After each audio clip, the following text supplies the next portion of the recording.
Subscribe now and press the bell icon. Never miss an update.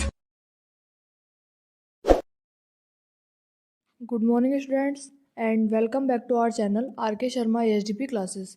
तो कैसे हैं आप सभी लोग? उम्मीद करती हूँ आप सभी लोग अच्छे होंगे और अपने अपने घरों पर बैठ के अच्छे से पढ़ाई कर रहे होंगे। तो स्टूडेंट्स, जैसा कि आप सभी लोगों को पता है कि हमारे जेनेटिक्स का जो क्वेश्चन आंसर की 1 लाइन जो सीरीज चल रही है उसमें हम कंटिन्यूटी से कम 3 चैप्टर्स हैं वो कम्प्लीटली क्लियर कर चुके हैं। ठीक है स्टूडेंट्स, इसमें फर्स्ट चैप्टर था आपका जेनेटिक्स, सेकंड था आपका वेरिएशन एंड थर्ड नंबर पे आता था न्यूक्लिक एसिड, जिसमें हमने डीएनए व आरएनए के बारे में पढ़ चुके हैं, विभिन्नताओं के बारे में पढ़ चुके हैं, साथ ही साथ आनुवंशिकता के बारे में भी हमने पढ़ लिया है। अब हमारा फोर्थ जो चैप्टर है वो चल रहा है जिसका नाम है सेल डिवीजन, जिसे हम हिंदी में कह देते हैं कोशिका विभाजन।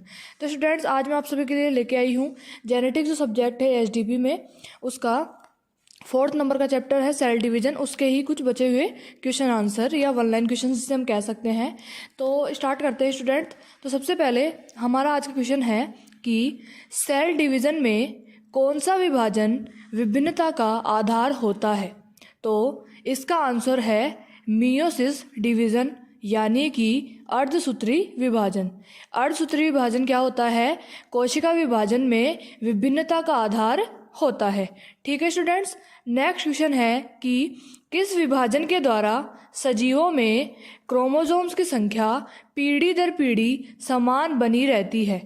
तो इसका आंसर है अर्धसूत्री विभाजन के द्वारा, क्योंकि जो अर्धसूत्री विभाजन होता है वह किसमें होता है? जनन कोशिकाओं में होता है। और जब अर्धसूत्री विभाजन प्रथम होता है तो उसमें क्या होता है कि मात्र कोशिकाओं से क्या होते हैं, जो गुणसूत्र होते हैं वह आधे हो जाते हैं, और ये ही क्या होता है? विभिन्नता का आधार होता है। तथा अर्धसूत्री विभाजन के द्वारा ही जो गुणसूत्रों की संख्या होती है, क्रोमोसोम्स की संख्या होती है, वह पीढ़ी दर पीढ़ी समान बनी रहती है, क्योंकि अर्धसूत्री विभाजन में गुणसूत्रों की संख्या आधी हो जाती है। जब अर्धसूत्री विभाजन सेकंड होता है तो उसमें गुणसूत्रों की संख्या समान हो जाती है। इस प्रकार पीढ़ी दर पीढ़ी इन जो गुणसूत्र होते हैं उनकी संख्या समान बनी रहती है। कौन से विभाजन में? अर्धसूत्री विभाजन या मियोसिस डिवीजन। ठीक है स्टूडेंट्स, नेक्स्ट क्वेश्चन है हमारा कि किस डिवीजन में अगुणित युग्मकों का निर्माण होता है? तो इसका आंसर है मियोसिस डिवीजन में, यानी कि अर्धसूत्री विभाजन में युग्मकों का निर्माण होता है। ठीक है स्टूडेंट्स, नेक्स्ट क्वेश्चन है कि मात्रक एवं पैतृक क्रोमोसोम्स के मध्य होने वाला विनिमय कहलाता है? तो इसका आंसर है जीन विनिमय, यानी कि मात्रक व पैतृक जो गुणसूत्र होते हैं उनके मध्य जो जीनों का या गुणसूत्रों का जो एक्सचेंज होगा, बदलाव होगा, पीढ़ी दर पीढ़ी संचरण होगा, उसे हम क्या कह सकते हैं? तो इसे हम सरल भाषा में क्या कह देंगे? जीन विनिमय। क्या कहेंगे? जीन विनिमय। ठीक है स्टूडेंट्स, नेक्स्ट क्वेश्चन है आपका कि स्नेप्सिस की क्रिया होती है। स्नेप्सिस की क्रिया होती है तो यह होती है समजात गुणसूत्रों में। सिनेप्सिस को हम सिंडेसिस भी कह देते हैं, जिसको हम हिंदी में कह देते हैं सूत्र युग्मन क्रिया या क्रिया का सूत्र युग्मन भी कह देते हैं। इसमें क्या होते हैं? गुणसूत्र जो होते हैं वह जोड़ियों में पाए जाते हैं, युग्म में पाए जाते हैं, वह सिनेप्सिस क्रिया के अंतर्गत आता है। नेक्स्ट क्वेश्चन है कि एक टेट्राड में होता है, जो टेट्राड जो अवस्था होती है उसके अंदर क्या होता है? तो इसके अंदर क्या होता है? 2 तो क्रोमेटिड युक्त तथा 2 समजात गुणसूत्र पाए जाते हैं। क्या क्या पाए जाते हैं? 2 तो क्रोमेटिड युक्त गुणसूत्र पाए जाते हैं तथा 2 समजात गुणसूत्र पाए जाते हैं एक टेट्राड में। ठीक है स्टूडेंट्स, नेक्स्ट क्वेश्चन है कि अर्धसूत्री विभाजन में प्रोफेज फर्स्ट की 5 उपावस्थाओं में सबसे लंबी अवस्था होती है। तो जो मियोसिस फर्स्ट है उसके अंदर भी 5 अवस्थाएं होती हैं, उसमें भी प्रोफेज के अंदर जो 5 उपावस्थाएं पाई जाती हैं उसकी सबसे लंबी अवस्था कौन सी होती है? तो उसकी सबसे लंबी अवस्था होती है पैकिटीन। कौन सी होती है? पैकिटीन होती है। जैसा कि मैंने आपको पहले ही बताया था कि जो अर्धसूत्री विभाजन होता है वह 2 प्रकार का होता है, जिसमें फर्स्ट और सेकंड होता है। उसमें प्रथम और द्वितीय में प्रोफेज, एनाफेज, मेटाफेज, टीलोफेज, ये चारों जो कंडीशंस होती हैं वो तो फर्स्ट सेकंड हो जाती है, लेकिन इस मियोसिस फर्स्ट के अंदर जो प्रोफेज फर्स्ट होता है उसको भी 5 उपावस्थाओं में बांटा गया है, जिसमें 3rd नंबर की स्टेज होती है आपकी पैकेटीन, जो सबसे लंबी अवस्था होती है। नेक्स्ट क्वेश्चन है स्टूडेंट्स आपका कि समसूत्री विभाजन की किस स्टेज में सेंट्रोमियर का डिवीजन होता है। जब समसूत्री विभाजन होता है तो उसकी किस अवस्था में जो सेंट्रोमियर्स होते हैं उनका विभाजन होता है, तो यह विभाजन होता है एनाफेज में। किस में होता है?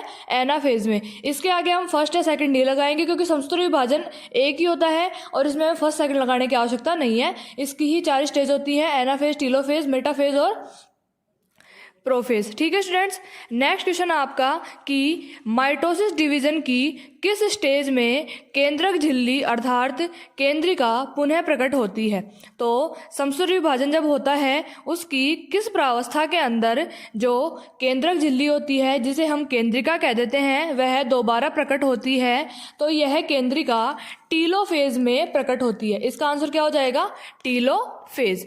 नेक्स्ट क्वेश्चन है कि प्रारंभिक प्रकार का अर्धसूत्री विभाजन कहलाता है। जो प्रारंभिक प्रकार का अर्धसूत्री विभाजन कहलाता है रिडक्शन। रिडक्शन का मतलब न्यूनकारी, क्योंकि हमको पता है कि अर्धसूत्री विभाजन जो द्वितीय होता है वह बिल्कुल समसूत्री विभाजन के समान होता है, जबकि प्रारंभिक प्रकार से समझ में आता है कि प्रारंभिक प्रकार का मतलब हो गया अर्धसूत्री विभाजन प्रथम। तो अर्धसूत्री विभाजन को हम क्या कह देते हैं? रिडक्शन डिवीजन, ऋणात्मक, असंतुलित या एक प्रकार से न्यूनकारी विभाजन कह देते हैं। ठीक है स्टूडेंट्स, तो प्रारंभिक प्रकार का अर्धसूत्री विभाजन कहलाता है रिडक्शन कहलाता है। ठीक है, इसका आंसर है रिडक्शन। दूसरा है 2 क्रमिक माइटोसिस के मध्य का अंतराल कहलाता है, यानी कि जब लगातार 2 बार माइटोसिस की जो क्रिया हो रही है उन पहले माइटोसिस की क्रिया से दूसरे माइटोसिस की क्रिया के मध्य का जो अंतराल होता है उसे क्या कह देते हैं? तो यह होता है इंटरफेज। इंटरफेज का मतलब होता है विश्राम अवस्था, यानी कि समसूत्री विभाजन प्रथम व समसूत्री विभाजन जब दूसरा समसूत्री विभाजन होगा उस दौरान जब बीच में जो गैप आएगा उसे क्या कह देंगे? हम इंटरफेज कह देंगे।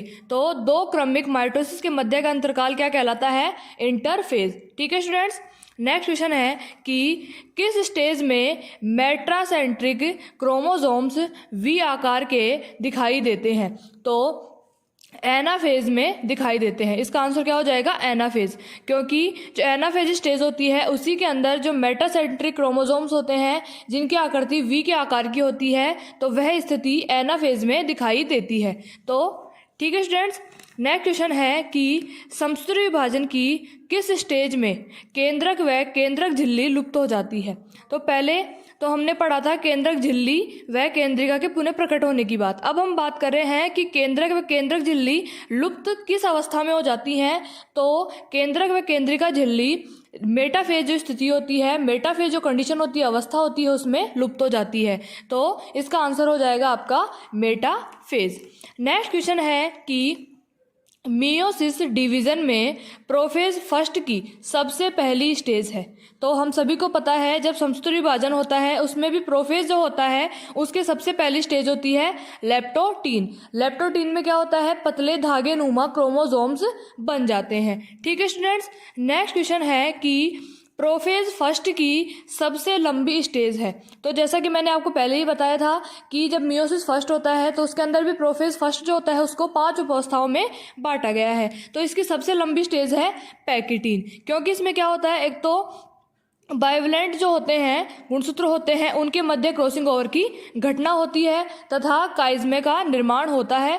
काइज्मे का मतलब होता है गुणसूत्रों का एक विशिष्ट स्थान पर आदान प्रदान, जिसमें किस प्रकार की आकृति बनती है? गुणसूत्रों के मध्य एक्स प्रकार की जो आकृति बनती है वह स्थान क्या कहलाता है? एक प्रकार से काइज्मा कहलाता है, क्योंकि इसमें क्या होता है? गुणसूत्रों के जो खंड होते हैं उसमें अदला बदली होती है। ठीक है स्टूडेंट्स, नेक्स्ट क्वेश्चन है कि क्रोमोसोम की अगुणित गणना किस स्टेज में की जा सकती है, यानी कि जो गुणसूत्र होते हैं उनकी गणना किस अवस्था में हम कर सकते हैं। तो इसका आंसर है मियोसिस द्वितीय की मेटाफेज सेकंड में। किस में कर सकते हैं? मियोसिस द्वितीय होता है, यानी कि अर्धसूत्री विभाजन द्वितीय की मेटाफेज सेकंड स्टेज में हम जो क्रोमोसोम्स होते हैं, गुणसूत्र होते हैं, उनकी गणना कर सकते हैं आराम से। ठीक है स्टूडेंट्स, नेक्स्ट क्वेश्चन है कि क्रॉसिंग ओवर की घटना किस स्टेज में होती है। यानी कि मैंने आपको पहले ही बताया था क्रॉसिंग ओवर का मतलब होता है जीन विनिमय। तो यह घटना किस स्टेज में होती है, तो यह घटना होती है मियोसिस फर्स्ट की, प्रोफेज फर्स्ट की पैकेटिन स्टेज में। जो मियोसिस यानी कि अर्धसूत्री विभाजन प्रथम हो गया है, उसकी भी प्रोफेज फर्स्ट की जो तीसरी अवस्था है पैकेटिन, उसमें होता है। तो इसका आंसर हो जाएगा पैकेटिन स्टेज में क्रॉसिंग ओवर की घटना होती है। ठीक है स्टूडेंट्स, नेक्स्ट क्वेश्चन है आपका कि मियोसिस डिवीजन की किस स्टेज में टेट्राड पृथक हो जाते हैं। तो जब अर्धसूत्री विभाजन होता है कि तो उसकी किस अवस्था में टेट्राड होते हैं, तो पृथक हो जाते हैं। तो इसका आंसर है पैकीटीन में। यह भी किस में होता है, पैकीटीन में होता है। क्रॉसिंग ओवर भी किसी में होता है, पैकीटीन में ही होता है। ठीक है स्टूडेंट्स, नेक्स्ट क्वेश्चन है आपका कि अर्धसूत्री विभाजन की किस प्रावस्था में केंद्रिका क्षतिग्रस्त व केंद्रक विलुप्त हो जाता है। तो इसका आंसर है डाइकाइनेसिस। ठीक है स्टूडेंट्स, तो मेरा मतलब है कि जब अर्धसूत्री विभाजन होता है उसकी किस अवस्था में केंद्रिका जो होती है वह तो क्षतिग्रस्त हो जाती है और केंद्रक जो होता है वह विलुप्त हो जाता है। तो यह स्टेज है डाइकाइनेसिस। ठीक है स्टूडेंट्स, यह किसकी है, मियोसिस फर्स्ट में प्रोफेज फर्स्ट की 5वीं उप अवस्था कौन सी है, डाइकाइनेसिस, जिसके अंदर क्या होता है, केंद्रिका क्षतिग्रस्त हो जाती है तथा केंद्रक विलुप्त हो जाता है। किस अवस्था में, डाइकाइनेसिस स्टेज में। ठीक है स्टूडेंट्स, नेक्स्ट क्वेश्चन है आपका कि मियोसिस डिवीजन की किस स्टेज में सेंट्रोमियर का डिवीजन होता है। तो आंसर है टीलोफेज फर्स्ट व सेकंड में। यानी कि जब अर्धसूत्री विभाजन होता है तो उसमें सेंट्रोमियर का जो डिवीजन होता है वह किस में होता है, तो मुख्य रूप से तो सेंट्रोमियर का डिवीजन होता है टीलोफेज में। लेकिन अगर अर्धसूत्री विभाजन 2 बार हो रहा है तो हम टीलोफेज फर्स्ट और टीलोफेज सेकंड भी कह सकते हैं। ठीक है स्टूडेंट्स, नेक्स्ट क्वेश्चन है कि माइटोसिस के बाद पुत्री केंद्रक में डीएनए की मात्रा होती है। तो जब समसूत्री विभाजन होता है तो उससे जब पुत्री केंद्रकों का निर्माण होता है तो उसके अंदर डीएनए की मात्रा कितनी होती है। तो इसका आंसर होगा कि पैतृक केंद्रक के बराबर। यानी कि जितना डीएनए उसके माता पिता के केंद्रकों में होगा उतना ही डीएनए किस में होगा, पुत्री केंद्रक में होगा। तो इसका आंसर हो जाएगा कि माइटोसिस के बाद जब पुत्री केंद्रक में डीएनए की जो मात्रा होती है वह पैतृक केंद्रक के समान ही होती है। ठीक है स्टूडेंट्स, नेक्स्ट क्वेश्चन है कि माइटोसिस की किस स्टेज में क्रोमोसोम्स का डुप्लीकेशन होता है। डुप्लीकेशन का मतलब होता है दुगुना होना। तो यानी कि समसूत्री विभाजन जब हो रहा है तो उसमें गुणसूत्र दुगुने कब होते हैं, तो माइटोसिस में जो गुणसूत्रों का दुगुना होना वह प्रोफेज में होता है। तो इसका आंसर क्या हो जाएगा, प्रोफेज। तो माइटोसिस की प्रोफेज अवस्था में क्रोमोसोम्स का डुप्लीकेशन होता है। नेक्स्ट क्वेश्चन है कि सेल डिवीजन के दौरान सदैव विलुप्त होने वाली रचना है।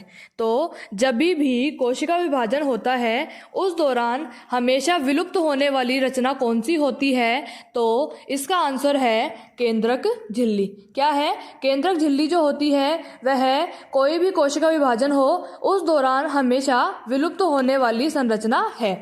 नेक्स्ट क्वेश्चन है कि स्पाइंडल फाइबर्स क्रोमोसोम्स के किस भाग से जुड़ते हैं। स्पाइंडल फाइबर्स जो होते हैं वह गुणसूत्रों के किस भाग से जुड़े रहते हैं। तो इसका आंसर है सेंट्रोमियर से। सेंट्रोमियर से क्या जुड़े हुए रहते हैं, स्पाइंडल फाइबर्स जुड़े रहते हैं किससे, क्रोमोसोम्स के सेंट्रोमियर से क्या जुड़े हुए रहते हैं, स्पाइंडल फाइबर्स। ठीक है स्टूडेंट्स, नेक्स्ट क्वेश्चन है कि माइटोसिस के दौरान केंद्रक झिल्ली लुप्त हो जाती है। जब समसूत्री विभाजन होता है उसमें किस अवस्था में केंद्रक झिल्ली लुप्त हो जाती है, इसका आंसर है प्रोफेज में। यानी कि जब प्रोफेज स्टेज होती है माइटोसिस की तो उसके अंदर केंद्रक झिल्ली जो होती है जिसे हम केंद्रिका कह देते हैं वह लुप्त हो जाती है। नेक्स्ट क्वेश्चन है मुख्य रूप से एनाफेज में होता है। तो जो एनाफेज जो स्टेज होती है उसके अंदर क्या होता है, मुख्य रूप से सेंट्रोमियर सेंट्रोमियर्स होते हैं उनका विभाजन होता है। इसका आंसर क्या हो जाएगा? सेंट्रोमियर का विभाजन किसमें होता है? मुख्य रूप से एनाफेज में क्या होता है? सेंट्रोमियर का विभाजन होता है। नेक्स्ट क्वेश्चन है कि माइटोसिस की किस स्टेज में क्रोमोसोम्स विपरीत ध्रुवों की तरफ गमन करते हैं? तो इसका आंसर है एनाफेज में, यानी कि जब समसूत्री विभाजन होता है तो उसमें एनाफेज स्टेज में क्रोमोसोम्स जो होते हैं विपरीत ध्रुवों की तरफ क्या करते हैं? गमन करते हैं या गति करते हैं।